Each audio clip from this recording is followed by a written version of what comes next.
Nyakora Ramogi jonga medo paro ni okinyi makawuono podi wamedo kolo ibuche mabende no chwal e nyim doho maduong' mogika amano Supreme Court e pacho kae kama bende nitiere ji aboro mabende ono chwalo ng'ur margi ka gikwedo duoko mara jalocha e komno mara tenda piny Kenya. Buche mabende ibiro yala kuom thuolo mar ndalo 14 kod jong'ad buche 7 mabende nitiere e doho maduong' mogika ma pacho kae. Nyakora Ramogi jong bende medo paro ni antiere kod okinde Rio e studio kae mano okil ochiel ka achiel koda okil Fred Orego mabende wabedo godo kod twaka machalo kod kama ka wadhi mbele kod twaka marwa Fred kurka kuri. Nyaka sani bende waseneno ka jo Azimio gin bende ne gichwalo ng'ur margi e nyim do kacha to achiel kuom gigo mabende gin to gi wanyalo wacho ni gidwaro kata no yang gik mopogore opogore gidwaro gigo mabende gidwaro ni Chebukati otima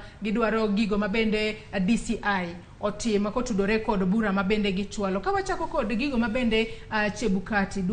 gidwaro jo Azimio dwaro ni DCI otima kaluore kod jo Venezuela mabende ne obiro e pacho kae mabende ne iwacho ni ne gintiere kod mashinde moko malingling mabende no mak godo jo Venezuela mashinde makamago akapo ni jo Azimio oketnegi yo kata DCI ochwalo mashinde makamago mano yud godo kod jo piny Venezuela mabende giwacho ni ponono ni dwa ti godo e chocho duoko mag yiero mashinde makamago ka DCI ochwalo ne gibende nyalo konyo e bura masani nitiere nyim do maduong' mogik. King'iyo bura ma jo Azimio kelo. Jo Azimio wacho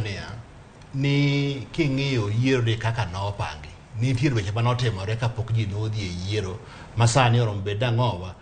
joge serikal manochung'negi mondo wuog oko mondo timre nade mondo kelu saidi e mbele ang'owa doho maduong'. Achiel kuomgi en jo DCI. Aparo ni jite noneno ka nomak jo Venezuela moko 2 kose 3 kano mak gi airport. Kore ma jo Azimio kwayo nang'owa gima ne jo DCI omako nikech report margi ne giwacho ni ne gitieko ang'owa ne gitieko investigation margi ne gitieko nonro margi nonro margi ma ne gitieko ne giwacho nang'owa. Koro mano jo Azimio kwayo doho ni mondo court director mar DCI mondo kel report okele doho mondo court ong'i anena ni to ne giwacho nang'owa. Mar ariyo jo Azimio kwayo ni system mane jo IBC otiyo godo kigo godo kura ma ji ywak na ni mondo tere doho mondo jotim ne gimiluongo nang'owa scrutiny